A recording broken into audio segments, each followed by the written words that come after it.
lewat ke sini. Tapi kalau ngomong-ngomong soal Gunung Kidul ya, jadi dulu ada salah satu cerita yang cukup viral, cerita horor dialamin sama tukang ojek, namanya Mas Herman.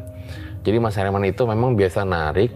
Nah, waktu itu posisi dia lagi narik malam hari, jadi lagi lurus lewat Tugu Jogja, sampai akhirnya dia tuh dapet penumpang cewek.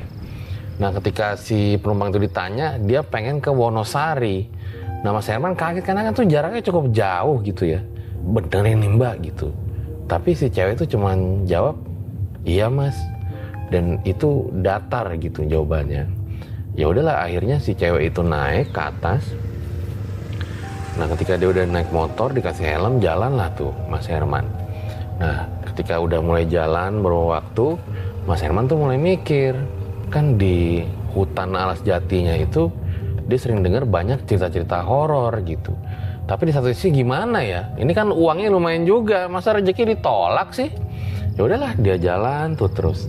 Nah, ketika udah mulai masuk Gunung Kidul nih, posisinya memang udah mau tengah malam dan dia udah mulai jarang juga tuh nemuin orang-orang yang memang lewat di jalan tersebut nih. Posisinya kayak gue begini nih guys. Sampai akhirnya ketika sudah makin masuk ke dalam hutan, nah di situ Mas Herman dengar ada suara rintihan kuda.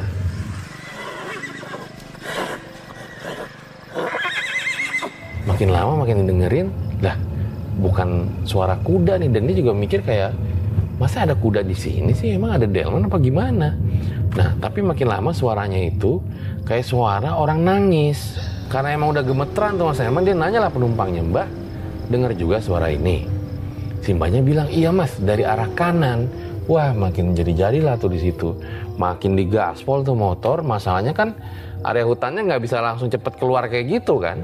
Nah, akhirnya udah mulai keluar hutan itu, udah mulai lega tuh, ada perkampungan. Sampailah tuh di rumah mbaknya. Terus akhirnya mbaknya kasih uang buat Mas Herman. Nah, di sini masalah utamanya, Mas Herman kalau mau balik itu sendirian lewat hutan yang tadi. Ya udahlah, mau nggak mau dia lewat ke hutan itu. Nah, ketika Mas Herman lewat di hutan itu, dia ketemu sama pertigaan. Di situ dia mikir, kayaknya tadi gak ada pertigaan dah. Kok gue ngeliat ada pertigaan ya?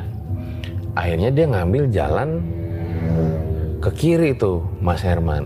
Nah, ketika dia ambil jalan ke kiri, di depannya itu ternyata ada pertigaan lagi. Lah, ini bukan yang tadi ya? Salah apa bagaimana nih? Dia keingetan tadi tuh pas ngobrol sama mbak-mbak. Kan mbak-mbak bilang